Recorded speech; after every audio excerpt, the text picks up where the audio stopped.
Bienvenue à tout le monde, ici le pèlerin, donc je vais continuer cette fois sur la troisième partie de cette présentation relative au Christéros. Alors je vous disais dans la dernière vidéo que nous allions étudier qui étaient les Christéros, c'est-à-dire qui composait ces combattants, qui s'engageait. Historiquement, il y a un rôle essentiel des membres de la Ligue nationale pour la défense de la liberté religieuse, la LNDLR. Elle n'a pas le monopole de l'insurrection Christera, bien sûr, insurrection qui reste un mouvement spontané au sein du peuple, dans les campagnes en particulier. Cela étant, la LNDLR, c'est vraiment la première à agir, à recourir à la résistance armée, au prix souvent du sacrifice. En septembre 26, bien que l'épiscopat se soit retiré de la Ligue, la LNDLR compte 800 000 militants au Mexique, dont plus de la moitié sont des femmes, qui répondent de leurs fils et de leurs parents. L'importance des femmes va conduire Calles à en faire violer et pendre le plus grand nombre possible par les soudards de ces régiments. Au sein de la LNDLR, il faut citer en particulier un groupe qui s'appelle la CJM, l'Action catholique de la jeunesse mexicaine. La CJM qui se fait remarquer, dont les membres plutôt se font remarquer par leur héroïsme. Quand l'article 18 de la loi fédérale de juin 26 sur les délits en matière de culte religieux vient punir d'une amende de 500 pesos ou 15 jours de prison l'usage de vêtements ou un signe religieux en dehors des lieux de culte, l'ordre du jour de la CJM, c'est le port permanent de l'insigne religieux. Le combat de la CJM, c'est celui des martyrs contre la force brutale du gouvernement, et tout le pays va rapidement suivre. Parmi les martyrs, citons José García Farfán, 70 ans, qui diffuse des publications catholiques via sa boutique à Puebla. Quand les persécutions s'intensifient encore avec la loi fédérale de juin 26, au lieu de se cacher, il constelle sa vitrine des affiches de la LNDLR. Viva Cristo Rey, viva la Virgen de Guadalupe, solo Dios no muere, seul Dieu ne meurt pas. Le 28 juin 1926, en revenant de la messe, il est arrêté, sa boutique saccagée. Puis il est passé par les armes à l'aube du 29 juin. Des milliers de personnes à Puebla prieront au passage de son cercueil et de celui des autres martyrs, depuis les fenêtres ou agenouillés dans la rue. Dès le mois d'août 26, le pouvoir s'attaque directement aux responsables de la CJM. Dans le village de Calquituites, état du Zacatecas, zone contrôlée par le général Ulojo Ortiz, fanatique anticatholique dont on a déjà parlé, on en attrape 4. Le curé Luis Batiz, assistant ecclésiastique de la CJM locale. Manuel Morales, 28 ans. David Roldan, 24 ans. Salvatore Lara, 21 ans. Ils sont arrêtés le 14 août 26 et fusillés le lendemain en race campagne, sans jugement. Manuel Morales, le plus ancien, dans le grade le plus élevé, commande lui-même le feu. Leur mort conduit le jour même les paysans de l'état du Zacatecas à rejoindre la Cristiada. Ils prennent les armes et jurent alors de vaincre ou mourir pour le Christ roi. Les 4 militants ont été canonisés le 21 mai 2000. Donc parmi les Christéros, un grand nombre faisait partie de la LNDLR et de la CJM. Plus généralement, les Christéros sont de jeunes hommes courageux et joyeux. Au sein de l'insurrection Christera en général et de la CJM en particulier, ce qui frappe en effet, c'est vraiment la jeunesse des Christéros. Par exemple, Tomasino de la Mora, président du comité directeur de la CJM de la ville de Colima, a à peine 17 ans. Il en paraît 15, et sa piété lui a valu le grade de préfet de la congrégation de Marie. Son courage en fait le correspondant privilégié de l'état-major Cristero pour la capitale de l'état de Colima. Le 27 août 1927, les soldats investissent la maison familiale. Le général Flores, qui l'interroge, lui promet la vie s'il révèle tout ce qu'il sait à propos de ses camarades et de leurs projets. Le jeune homme lui répond qu'il aurait tort de l'épargner, car il continuera la lutte pour le Christ roi avec ses compagnons. Et au général qui tente de l'impressionner en lui disant qu'il ne sait visiblement pas ce qu'est la mort, il répond que la chose ne lui est jamais arrivée en effet, avant de demander au général Flores si lui, il est déjà mort une fois. Tomasino de la Mort est pendu le soir même, sans jugement. Son bourreau souhaitait le contraindre à passer la corde à son cou lui-même, mais il lui répond qu'il ne sait pas s'y prendre, parce que c'est la première fois qu'on le pend. Sacrifice vaillant, sacrifice joyeux. Voilà la foi des Cristeros. Autre jeune garçon, José Sánchez del Río, membre de la CJM de Zaguayo, État de Michoacán. Il a 14 ans seulement. Encerclé le 5 février 1928 avec son général, dont la monture vient d'être abattue par les fédéraux, il lui cède son propre cheval, couvre sa retraite, puis, à court de munitions, se fait prendre. À l'officier de service, il dira, je cite, « Notez bien que je ne me suis pas rendu, j'ai manqué de cartouches, c'est tout. » Le garçon est torturé durant 5 jours, puis poignardé au bord d'une fosse ouverte dans le cimetière de Zaguayo. Encore en vie après tout ça, il est cette fois achevé à coups de feu. On découvrira dans ses poches un message pour sa maman. Il est écrit « Ma petite maman, me voilà pris et ils vont me tuer. Mais je suis content. La seule chose qui m'inquiète est que tu vas pleurer. Alors ne pleure pas, nous nous retrouverons. Signé José, mort pour le Christ roi. » Enfin, les Cristeros savent leur mort nécessaire au triomphe de la foi. Comme le dit Salvador Vargas, fusillé le 3 janvier 1927, avec 3 autres compagnons auxquels on avait coupé la langue pour leur interdire l'hommage au Seigneur. Nous allons périr, nous ne verrons pas la victoire, mais le Mexique a soif de tout ce sang pour sa purification. Le Christ recevra l'hommage qui lui est dû, aussi sûr que vous me voyez vivant devant vous aujourd'hui et mort demain. Pie XI avait proclamé la royauté sociale de notre Seigneur Jésus-Christ avec Quas Primas en 1925. Eh bien les Cristeros, eux, la signaient de leur sang.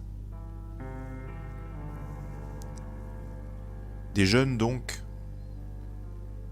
généreux, vaillants, gais, des jeunes aussi qui avaient la foi et la charité des premiers martyrs.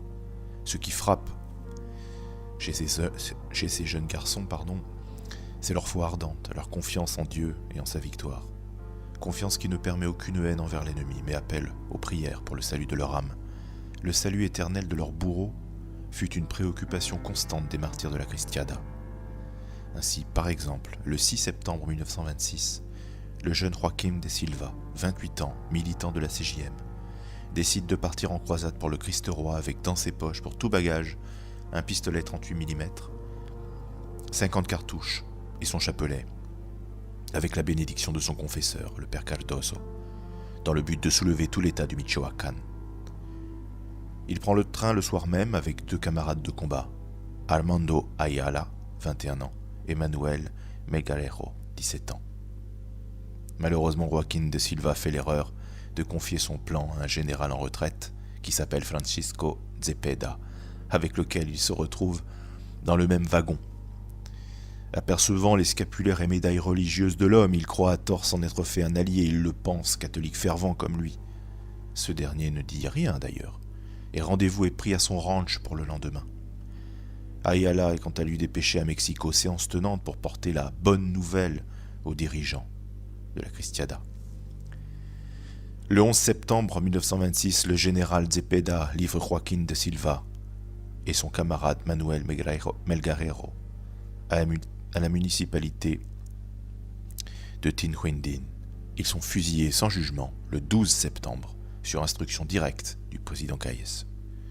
Joaquín de Silva prend congé du général Zepeda en ces termes : « Vous me livrez à la mort, je vous offre en échange d'intercéder pour vous auprès du Père Tout-Puissant. » Mais les Cristeros, ce sont aussi les femmes, dont le rôle a été très important. Sans la piété des femmes, le soulèvement du Mexique chrétien serait difficile à imaginer. Les femmes, c'est d'abord la maman, qui s'inscrit en avocate des droits souverains de la Sainte Religion, elle donne le fil directeur de la Cristiada. Tout Cristero prévenu de son exécution veut faire passer à sa maman le dernier message. Il rêve de partir sous ses yeux, de lui laisser dans ce martyre le plus beau couronnement de son éducation. Elle est le seul témoin qui compte, le seul adieu qui apporte. Dans les cachots de la police, entre 2 séances de torture, le Cristero se précipite à ses pieds pour recevoir sa bénédiction. Les femmes, ce sont aussi les filles. Dans le Mexique Cristero, elles sont nubiles à 12 ans, adultes à 14, et réclament, très jeunes, de combattre. Elles combattent le plus souvent de façon organisée. L'organisation militante de ces filles, qui se fera militaire dès le premier soulèvement, remonte à 1925. Elle est l'œuvre de Luis Flores González et de Maria Goya, fondateurs de l'Union catholique des employés de Guadalajara. Au début, il s'agissait d'associer les jeunes travailleuses des villes, vendeuses, employées de bureaux, couturières, à l'intendance des campagnes publiques et des manifestations de rue. Leur rôle fut important dans l'orchestration du boycott économique qui se heurtait à une répression féroce et les prépara à la clandestinité. En 1926, quand la guerre éclate dans les campagnes, elles sont prêtes pour tout ce qu'on leur demandera dans cette lutte. Fourniture d'argent, de munitions, d'explosifs, de vivres, de soins, de cash et de renseignements. La première brigade féminine est formée le 21 juin 1927 à Zapopan, État du Jalisco, avec 17 militantes. Elles seront 135 quelques jours plus tard et 25 000 au moment où les évêques mexicains feront déposer les armes aux soldats du Christ-Roi en 1929. 26 brigades complètes et 30 commandos spécialisés. On les baptise Brigades féminines Sainte-Jeanne d'Arc au sein de l'Armée de Libération Nationale et leur nom de code est BB pour Brigades Bonitas, les jolies brigades. Enfin, les femmes, ce sont les religieuses, comme Madre Conchita, qui tient un couvent clandestin à Mexico et a fait davantage pour encourager et alimenter la résistance catholique que tous les évêques mexicains de l'époque réunis. Elle se chargea de catéchiser Manuel Reyes, ancien compagnon d'armes du célèbre Zapata notamment. Avec la mère Conchita, on recevait son ordre de marche en même temps que les sacrements de l'Église et le mode d'emploi du chapelet. Elle finira au pénitencier des îles Marias pour 20 ans.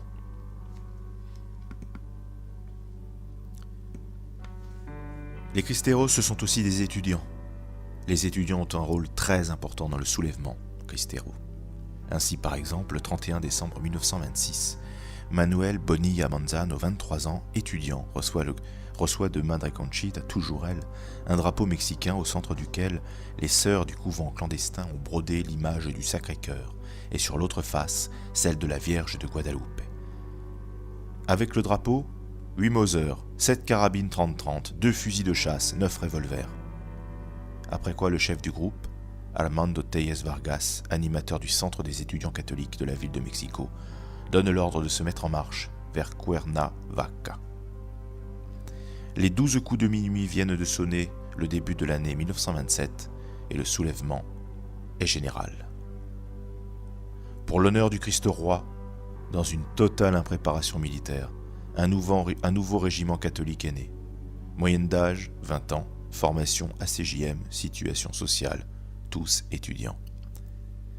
La rencontre de ces étudiants a lieu sur le sommet du pic d'Aguila. Armando Telles Vargas saisit le drapeau national des mains de Manuel Bonilla, fait face à l'officier pour faire jurer tous les hommes présents, étudiants, que sur leur honneur de Mexicains, de soldats et de catholiques, ils soutiendront et défendront même au prix de leur vie la cause de la religion catholique, apostolique et romaine, en évitant, dans la mesure du possible, de porter préjudice à leurs concitoyens. Ce 1er janvier 1927, 40 étudiants défilent après lui pour embrasser le drapeau et crier « Viva Cristo Rey ». Le serment est suivi d'une veillée d'armes qui commence par la récitation du chapelet. Les Cristeros, ce sont aussi les paysans. L'insurrection cristera est paysanne à 95%, comme la société mexicaine de l'époque. L'armée fédérale ne bénéficie d'aucun soutien populaire, sauf celui que le pouvoir achète à quelques milliers d'agraristas en leur distribuant des terres confisquées par la Révolution. Ils n'ont évidemment aucune formation militaire, aucune stratégie, aucune discipline. Les meilleurs paysans s'équiperont en fusils cartouchières et chevaux. Ils se battront de plus en plus avec des armes prises à l'ennemi. Nous verrons dans une prochaine partie que le pouvoir qui a combattu les Cristeros est un pouvoir satanique, financé et soutenu par les USA. Je vous remercie. In Cristo Rege.